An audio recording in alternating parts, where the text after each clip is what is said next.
My next guest is one quarter of the biggest band in the world who last year turned Las Vegas upside down with the greatest show on earth. This year he's also made history, swapping his Joshua Tree for his Joshua Peas as the first rock god to ever appear on Gardener's World. He's here tonight to tell us about his new documentary, Ballroom Blitz, and a new album of previously unreleased U2 tracks. Would you please welcome Adam Clayton.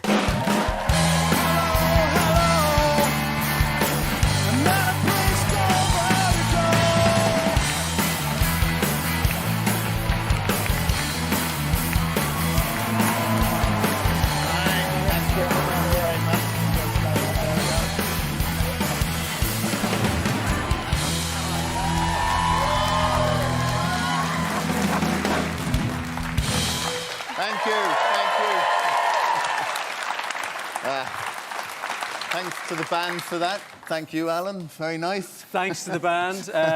Apologies for the audience. They're very excited. Normally, when a member of U2 turns up, it's to present a motorbike for the host for his last show.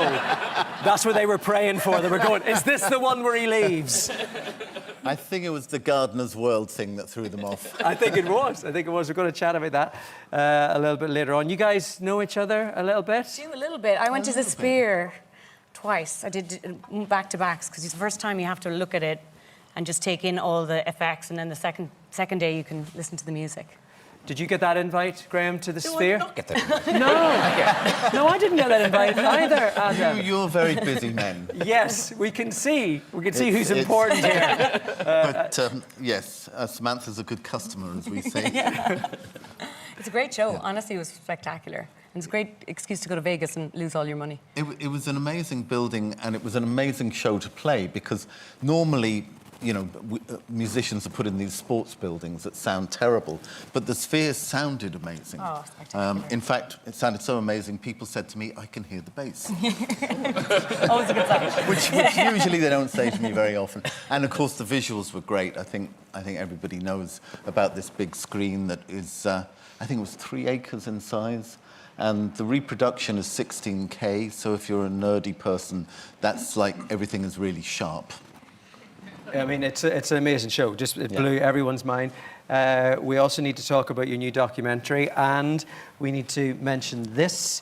We have this album number 1. So you guys have basically dismantled and reassembled an atomic bomb. This is album 1. This is album 2 with the hidden tracks. Which one is harder to put together? You know, in a funny way, probably the first one, because everything that we didn't use on the first one was kind of great anyway. We just discarded it and moved on. And it wasn't until Edge went back to the discarded tracks and went, actually, this is the band sounding really good. This is a band playing really well.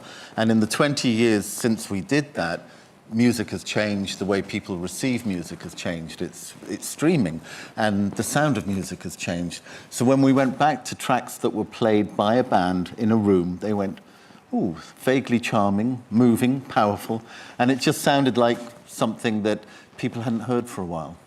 I mean, the thing that you guys do is that if someone hasn't done something before, then you're attracted to it. That's the moth to the flame. Like going into the Sphere, playing with those toys for the first time before anybody else did that. What was that like? It was kind of nerve-wracking, because we signed up for it when we had seen the plan and it looked like the Death Star. And you know, it wasn't built. We didn't know if the tech worked, and we had to design a show to go into this building. So we agreed to do it because we thought, the tech is interesting, and it's great to be the first in. We rehearsed, we built the show outside of the building, turned up day 1, did a couple of rehearsals and said, well, I don't know if it's going to work, but let's go. We did our first show, and you know, everybody kind of looked, because that was what the audience did. They didn't know what to do. It took them a while to learn. And then after 2 or 3 shows, it kind of just ran of its own steam. People knew what the show was about, they reacted, it was fantastic. And being in Vegas for that length of run, I mean, do you lose your tiny mind being in Vegas for that length of run? Vegas is not a great place to hang out in. You know, it's really designed for losing money. And Yes. fortunately, we were at the other end of it. The house always wins. But we didn't spend all our time there. We were able to divide our time between Vegas and LA because Edge has family in LA, so it made sense to go back there, and Bono was spending more time in LA. He's got a very talented family that work in LA, so yeah, that was where we hung out. Are you a fan of Vegas, Graham? I mean, I've been to Vegas, but a bit like you were saying, this place that's built for people to have fun in, when you get there, it's just people all just shuffling around, just looking so depressed because they've lost all their money in the first half hour, and they think, we're here for another 3 days. What are we going to do now? Well, in defense of Vegas, what I would say is it's a place where, you know, there's a lot of work for musicians and actors and comedians and whomever, and they do put money into the productions. So the shows are very, very good. So if you don't lose all your money, buy your tickets to the show first. Yeah, book first. Look first. We got to talk about this new documentary, which is great. Tell us a little bit about this now. It's a show band documentary.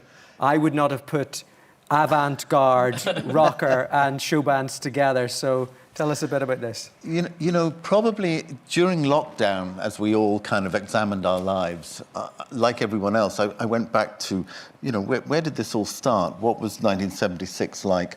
So I was already looking back, and then somebody came to me and said, I'm thinking of making a documentary about show bands. In fact, it was Billy McGrath, a friend of mine, who we'd grown up with. And I thought, that's interesting, because they came before us, and I don't think the story's been told. And I remember seeing the posters for the show bands. And actually, the hook for me, I don't want to get all heavy on your asses right now, but the hook for me was, he said, we want to look at the impact of the murder of the Miami show band in 1976. And I thought, oh, that was right when we were starting out. And we didn't, I remember it happening. I remember it being on television, the bomb going off, and just it went over my head. So this was an opportunity to go back into that era. And I was really surprised with what we found, which is 10 years after Irish independence, the show bands were happening. It was 10 years later, and the dances were happening in the parish halls, and then they moved out into the ballrooms. And it's a period of Irish history where there was amazing community, there was a lot of joy that we found in it.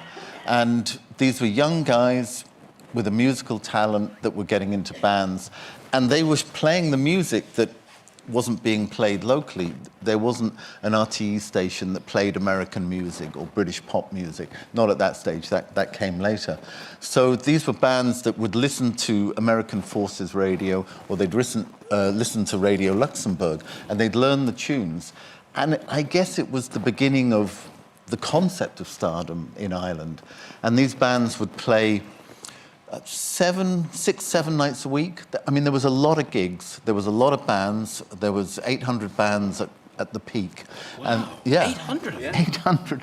And they were earning proper money. You know, it was a lot better than going to work in a factory or, you know, taking a job in agriculture, which were the alternatives. You know, what's brilliant listening to you is just the respect that you seem to have, you know, for these guys. And one of the things in the documentary which I thought was great was you guys weren't the first Irish band to do a Vegas residency. We actually have a little clip here from Ballroom Blitz. That mixture of European decadence and the Las Vegas trash. This is what we want.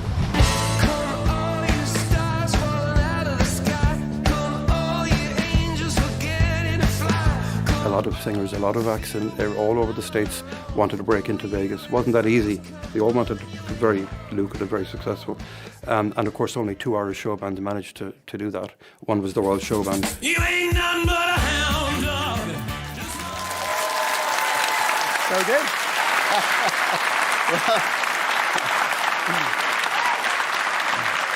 Thank you. You know, that's a nice bookend, but But the reason for that is really to show that Irish show bands were coming to play in Vegas.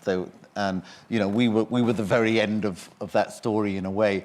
And there were amazing characters. There was a character called Bill Fuller, who actually owned the Crystal Ballroom, which became McGonagall's in Dublin, that we played in many times. And Bono's dad and his mum used to go there before us.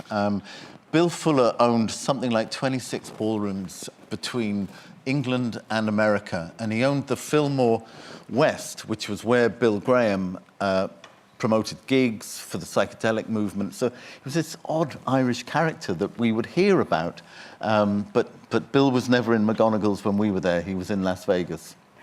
We got to ask you about the Garden. What was the bigger thrill, playing Vegas or getting back to the Garden after Vegas and doing Gardener's World? You know, the Gardener's World phone call was, you know, it's like getting a call from your agent. It was like, okay, that's an odd one. And I had actually just come back from Las Vegas. I'd been in the desert for 40 nights, and I wasn't really ready for it. That's very Jesus of you. Well, I guess I'd have had some sort of an epiphany, which I didn't want to stay in the dry desert for a while. So I came back to my garden, which was fortunately in flower because it was March. And that's a very good time for magnolias and camellias and rhododendrons. So he knows what he's talking about. Well, we think he does. yeah, I daffodil haven't found what I'm looking for. I may be the Jeremy Clarkson of gardening. But no, so Gardener's World phoned me up and said, "Can we come into your garden?" I said, "Well, yeah." I mean, I don't know that much about it, but they were very excited about the blooms and everything, and it was great. It turned out that Adam Frost, who interviewed me, was, you know, a bit of a music fan, and we got on really well. And one of the crew had worked at MTV. You know, you don't kind of expect these things. So it all tied together. And it didn't rain. Okay, which is great. Yeah. Yeah. One of the things that made me smile very recently, you also adopted 3 hedgehogs, as if we couldn't love you any more. So this was a little news story. Adam Clayton adopts 3 adorable hedgehogs. Now, I'm not David Attenborough, but that looks like a dog. Yeah, that's definitely a dog, and the 2 others, yes, no. Well, that's actually Linda Martin, who was in a band called Chips. And you also interviewed for the... Yeah, I interviewed her for the show, and she tried to get me to take a dog, actually, because she runs the dog rescue. And I said, look, I'm away too much. I couldn't handle a dog. And she said, what about a hedgehog? And I said, funnily enough, my daughter's really into hedgehogs. Do you have one? And she said, I've got 3. I said, okay, well, I'll take them and I'll give them a good home. And that's where the hedgehog story comes from. And we have them here. There's one for everyone in the audience. There's one for everybody in the audience. There you go. Thank you so much. Give it up for Adam Clayton. You can catch part 1 of Ballroom Blitz Wednesday, the 27th of November. Part 2 airs the following Monday, the 2nd of December, right here on RTE1. And U2's album How to Dismantle an Atomic Bomb has been remastered and re-released to mark the 20th anniversary, along with the shadow album of previously unreleased tracks called How to Reassemble an Atomic Bong. Both are available. I said an atomic bong. That was... that's a whole different album. The bomb, not the bong, are available to download from November the 22nd. All details are on u2.com. Give it up one more time to Adam Clayton.